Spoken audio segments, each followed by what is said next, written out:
പരിശുദ്ധമായ ഒരു റജബിന്റെ പടിവാതിൽക്കലാണ് നമ്മൾ നിൽക്കുന്നത്. റജബ് നമ്മളോട് അസ്തമിക്കാൻ പോവാണ്. റജബ് കഴിഞ്ഞു, ശഅബാനിന്റെ പകുതിയിലാണ് നമ്മൾ നിൽക്കുന്നത്. റജബ് നമ്മോട് വിട പറഞ്ഞു കഴിഞ്ഞു.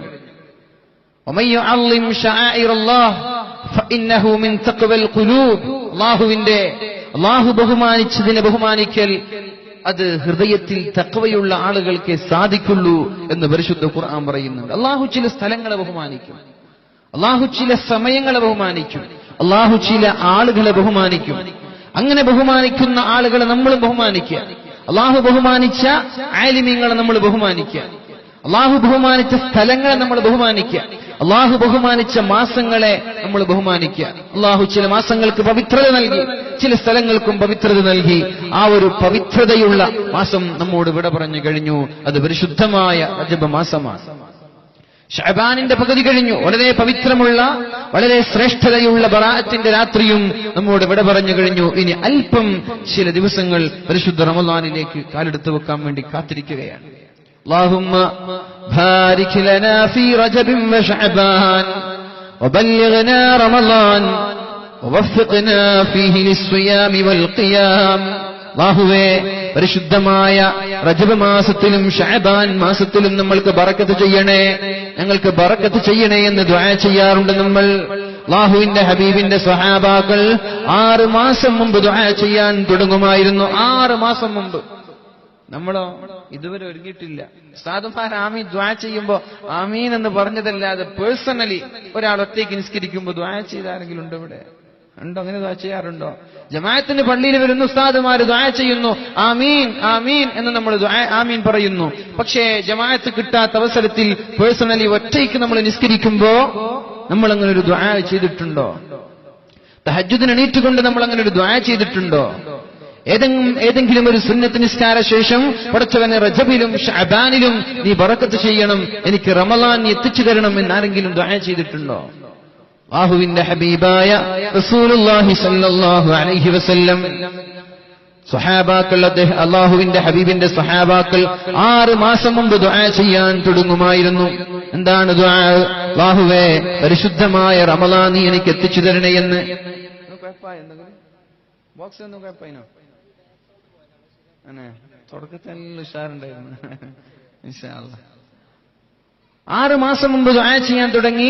അല്ലാഹുവേ, പരിശുദ്ധമായ റമളാൻ നീ ഞങ്ങൾക്ക് എത്തിച്ചു തരണമേ എന്ന്.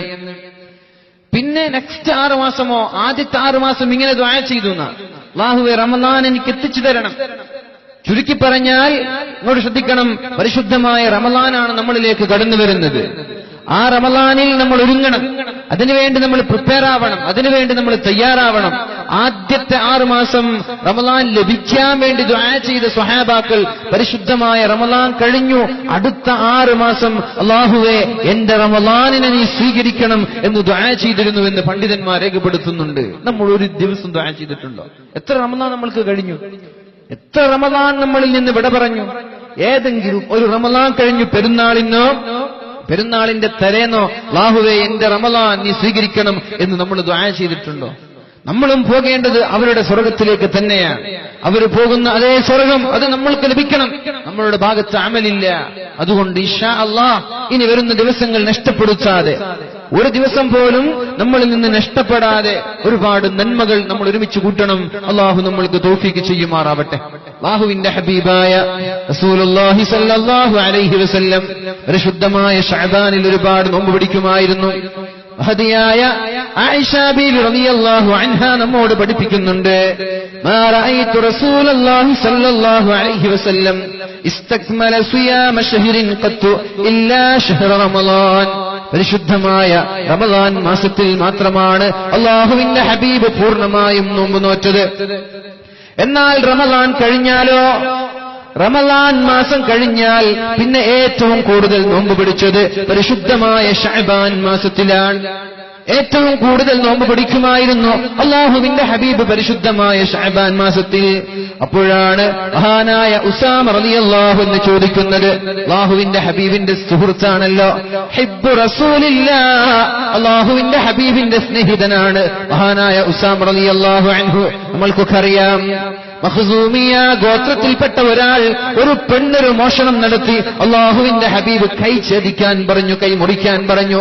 മഖ്സൂമിയ ഗോത്രത്തിൽപ്പെട്ട ഒരു പെണ്ണ്, വലിയൊരു ഗോത്രമാണ്, പ്രമാണികളായ ആ നാട്ടിലെ ഏറ്റവും സ്ഥാനമുള്ള ഒരു ഗോത്രത്തിലെ പെണ്ണെ മോഷ്ടിച്ചപ്പോ അല്ലാഹുവിന്റെ ഹബീബ് കൈ മുറിക്കാൻ കൽപ്പിച്ചു. അപ്പോഴേക്കും ആ ഗോത്രക്കാരൊക്കെ ഒരുമിച്ചുകൂടി. എന്നിട്ട് നബിത്തങ്ങളോട് പറഞ്ഞു, പറയാൻ വേണ്ടി നബിത്തങ്ങളുടെ സുഹൃത്തായ, നബിത്തങ്ങളുടെ സ്നേഹിതനായ ഉസാമയെ പറഞ്ഞേക്കാണ്. ഉസാമ, നിങ്ങൾ നബിയുടെ സ്വന്തം ആളല്ലേ, നിങ്ങൾ നബിയുടെ ഹിബ്ബാണല്ലോ, നബി തങ്ങളുടെ സ്നേഹിതനാണല്ലോ, നിങ്ങളൊന്ന് പറഞ്ഞു നോക്കൂ, ഒരു എക്സ്ക്യൂസ് കിട്ടിയാലോ, ഒരു റെക്കമെൻഡിന് വേണ്ടി മഹാനായ ഉസാമ റളിയല്ലാഹു അൻഹു പോവുകയാണ്. അങ്ങനെ അല്ലാഹുവിന്റെ ഹബീബിനോട് പറഞ്ഞു, യാ റസൂലല്ലാഹ്, ഇങ്ങനെയൊക്കെ പറയുന്നുണ്ട്. അപ്പോഴാണ് അല്ലാഹുവിന്റെ ഹബീബിന്റെ മുഖം ചുവന്നത്. റസൂലുള്ളാഹി സ്വല്ലല്ലാഹു അലൈഹി വസല്ലം പറഞ്ഞു, ലൗ അന്ന ഫാത്തിമത ബിൻത മുഹമ്മദിൻ സറഖത് ലഖതഅതു യദഹാ. എന്റെ മകൾ ഫാത്തിമ ബീവി റളിയല്ലാഹു അൻഹ മോഷ്ടിച്ചാലും ഞാൻ അവരുടെ കൈകൾ വെട്ടുമെന്ന് പഠിപ്പിച്ചത് അല്ലാഹുവിന്റെ ഹബീബായ മുഹമ്മദ് മുസ്തഫ സല്ലല്ലാഹു അലൈഹി വസല്ലം. ഇലക്ഷൻ കഴിഞ്ഞു, കൗണ്ടിങ്ങും കഴിഞ്ഞു, രാഷ്ട്രീയ ക്രമങ്ങൾ നമ്മുടെ നാട്ടിൽ വർദ്ധിക്കുകയാണ്. ഒരുപാട് അക്രമങ്ങൾ. അങ്ങനെ അക്രമങ്ങളുമായി, പേക്കൂത്തുകളുമായി നടക്കുന്ന താന്തോന്നികളെ രാഷ്ട്രീയ നേതാക്കന്മാർ രക്ഷപ്പെടുത്താൻ പാടില്ല, തെറ്റുകാരെ സഹായിക്കാൻ പാടില്ല. തആവനൂ അലൽ ബിർരി വത്തഖ്വാ വലാ തആവനൂ അലൽ ഇസ്മി വൽ ഉദ്വാൻ. ഒരു 4 വോട്ടിന് വേണ്ടി അക്രമികളായ ആളുകളെ സഹായിക്കാൻ പോകാൻ പാടില്ല. എന്തെങ്കിലും അക്രമത്തിന്റെ പേരിലോ കൊലപാതകത്തിന്റെ പേരിലോ എന്തെങ്കിലും നാട്ടിൽ കുഴപ്പങ്ങൾ ഉണ്ടാക്കി പോലീസുകാരൻ അറസ്റ്റ് ചെയ്തു കൊണ്ടുപോയാൽ രാഷ്ട്രീയ മേലാളന്മാരോ രാഷ്ട്രീയ നേതാക്കളോ പോലീസ് സ്റ്റേഷനിൽ പോയി ഇറക്കിക്കൊണ്ടുവരാൻ പാടില്ല. ഇസ്ലാമിന് അനുകൂലമായ പ്രവൃത്തിയല്ല, ഇസ്ലാമിന് വിരുദ്ധമായ പ്രവൃത്തിയാണ്.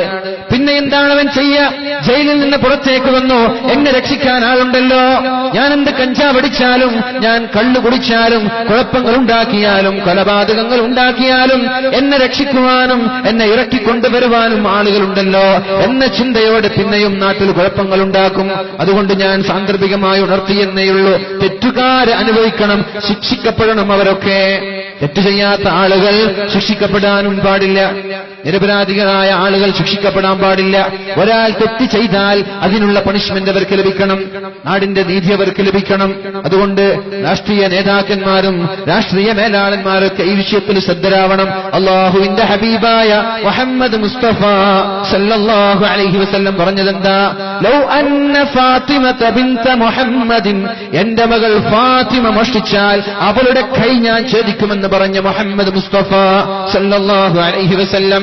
ഇന്ന് കെജ്രിവാളിന്റെ ഒരു പ്രസ്താവന കണ്ടു. ഡൽഹി ഭരിക്കുന്ന ഡൽഹിയുടെ മുഖ്യമന്ത്രിയായ കെജ്രിവാളിന്റെ ഒരു പ്രഖ്യാപനം, ഒരു പ്രസ്താവന.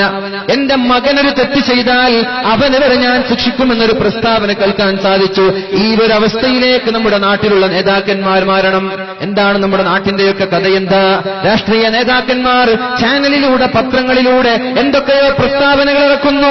എന്നിട്ട് ചാനലിന്റെ മറയത്ത്, കർത്തന്റെ മറയത്ത് പരസ്പരം കൈകോർക്കുന്നു, പരസ്യമായി കൊമ്പുകോർക്കുന്നു, രഹസ്യമായി കൈകോർക്കുന്നു. അണികളായ ആളുകൾ പരസ്പരം വെട്ടിനിരത്തുകയാണ്. അണികൾ. ഏതെങ്കിലും രാഷ്ട്രീയ നേതാക്കന്മാരുടെ മക്കൾ കൊല്ലപ്പെടുന്നുണ്ടോ? അവരുടെ മക്കൾ കൊലപാതകത്തിന്റെ നേതാക്കളായി, കൊട്ടേഷൻ സംഘത്തിന്റെ നേതാക്കളായി മാറുന്നുണ്ടോ?